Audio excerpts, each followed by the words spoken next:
नागपूरमध्ये आहे. गेल्या काही दिवसापासून शिवसेनेचे अनेक प्रमुख नेते विदर्भात आहेत. सर्वच जिल्ह्यात पक्षाचे नेते जाऊन आले, आढावा घेतला. विदर्भातल्या सर्वच जागांसंदर्भात आम्ही आढावा घेतला. ज्या वेळेला नागपूर शहरामध्ये शिवसेना विधानसभेची एक जागा लढवली,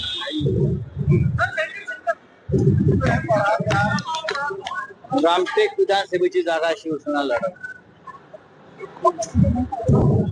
त्या दृष्टीनं शिवसैनिक कार्यकर्ते इतर पदाधिकारी त्यांच्याशी चर्चा होईल. आमचे शहर प्रमुख नागपूरचे प्रमोद मानमोडे यांनी काही कार्यक्रम ठेवलेले आहेत पक्षाच्या वतीने. रोजगार मेळावा आहे, इतर काही कार्यक्रम आहेत, त्याला उपस्थित राहू. पण निवडणुका जवळ आलेल्या आहेत आणि महाराष्ट्राच्या उपराजधानीमध्ये शिवसेनेचं गेल्या काही दिवसापासून जे काम चालू आहे ते पाहता महाविकास आघाडीमध्ये नागपूर शहर आणि आसपास आम्ही रामटेकची लोकसभा काँग्रेसला दिली, आपण पाहिलं असेल. त्याच्यामुळे विधानसभेला आम्ही इथे महाविकास आघाडी म्हणून नागपूर शहर आणि ग्रामीण भागामध्ये विधानसभेच्या जागा लढवू. विदर्भाला घेऊन काय भूमिका आहे तुमची ओव्हरऑल विदर्भामध्ये? ओव्हरऑल विदर्भामध्ये या वेळेला महाविकास आघाडीला उत्तम यश मिळालं. राष्ट्रवादी काँग्रेसला एक उत्तम जागा मिळाली वर्ध्याची. आम्ही यवतमाळ वाशिमची जागा आमच्याकडे आली. बुलढाणा आम्ही थोड्या मताने जागा गमावली. काँग्रेसला उत्तम यश मिळालं. त्याच्यामुळे महाविकास आघाडीचं यश पाहता विदर्भात महाविकास आघाडी या वेळेला चांगला स्कोर करेल याच्याविषयी आमच्या मनात शंका नाही. देवेंद्र फडणवीस असं म्हणाले की लाडकी बहीण योजना मध्ये अनेक खूण टाकण्याचा प्रयत्न विरोधकांनी केला. कोणीही टाकत नाही, ते स्वप्नात असतं हल्ली. त्यांना स्वच्छ आणि स्पष्ट दिसत नाही, ऐकू येत नाही. कोणत्याही चांगल्या योजनेमध्ये ज्याच्यापासून आमच्या महाराष्ट्राच्या जनतेला, महिलांना, बेरोजगारांना फायदा होईल अशी योजना ही कोणाच्या खाजगी मालकीची नसते, ती सरकारची असते. त्याच्यामध्ये खोडा टाकण्याचं पाप आम्ही करणार नाही. ते नरेंद्र मोदी यांनी अनेक वर्ष केलेलं आहे, 10 वर्ष. काँग्रेस सरकारच्या योजना त्यांनी स्वतःच्या नावानं खपवल्या आणि काँग्रेसला शिव्या घातल्या. महाराष्ट्रामध्ये सुद्धा उद्धव ठाकरे मुख्यमंत्री असताना त्यांनी अनेक योजना निर्माण केल्या, पण हे सरकार आल्यावर त्यांनी त्या बंद केल्या, बंद करण्याचा प्रयत्न केला. तर आम्ही अशा प्रकारचं काम करणारे माणसं नाही. तर कर्नाटकचे राहुल गांधी म्हणाले होते की फटाफट पैसे देऊ, पण देवेंद्र फडणवीस म्हणाले आम्ही फटाफट पैसे देऊ.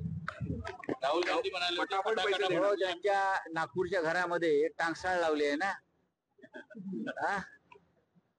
त्यांच्या नागपूरच्या घरामध्ये टांगसाळ लावली आहे. पैसे छापतात खटाखट, सरकारी पैसे आहेत.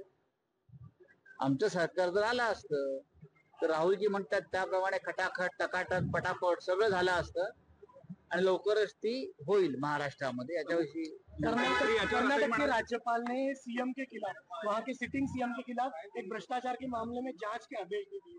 महाराष्ट्र में सभी भ्रष्टाचारियों को सरकार में लिया, उनके खिलाफ भी जांच की मांग हम कर रहे थे. कर्नाटक में येडियुरप्पा, जिनके ऊपर सबसे बड़ी जांच चल रही थी, उनको कुछ नहीं हुआ है. हर राज्य में बीजेपी के हर नेता के ऊपर कुछ ना कुछ भ्रष्टाचार के आरोप चल रहे हैं, लेकिन निजाम उनका, गवर्नर उनका, न्यायालय उनके, तो कुछ भी कर सकते हैं ये लोग, कुछ भी कर सकते हैं. सीट बंटवारा कब तक हो जाएगा और कितनी सीट पे कौन लड़ाएगा? सर सीट बंटवारा कब तक होगा? सीट बंटवारा हो जाएगा ना, कोई तकलीफ नहीं है. कल महाविकास आघाड़ी का मुंबई में एक बहुत बड़ा एक रैली हो गई, आपने देखा होगा, और वहां भी 3 ही पार्टी के नेताओं ने कहा है हमारे में सीट बंटवारे के बारे में कोई मतभेद ना है, ना रहेंगे. पूरी शांतता और पूरी अच्छी तरीके से बंटवारा हो जाएगा। उद्धव ठाकरे फिर से सीएम बनने के लिए आगे है ऐसा लग रहा है। सर सीएम बनने के लिए उद्धव ठाकरे क्या है? उद्धव ठाकरे सीएम बनने के लिए फिर से आगे आने वाले हैं। उद्धव ठाकरे जी को आगे आने की जरूरत नहीं। 2019 में भी वो आगे नहीं आए, सबने मिलकर उनको मुख्यमंत्री बनाया महाराष्ट्र का, और महाराष्ट्र में 2.5 साल तक बतौर मुख्यमंत्री बहुत ही बेहतरीन कार्य मुख्यमंत्री ने किया। अब बात रही 2024 की।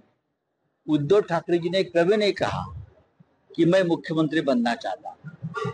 कल का आप भाषण सुनिए, अगर कांग्रेस और राष्ट्रवादी कांग्रेस के पास कोई चेहरा होगा तो सामने लाइए। उद्धव ठाकरे जी उस चेहरे को समर्थन देने के लिए तैयार है, लेकिन महाराष्ट्र की जनता के मन में उद्धव ठाकरे है। कौन से मुद्दे पे ऑनलाइन साइट स्टोर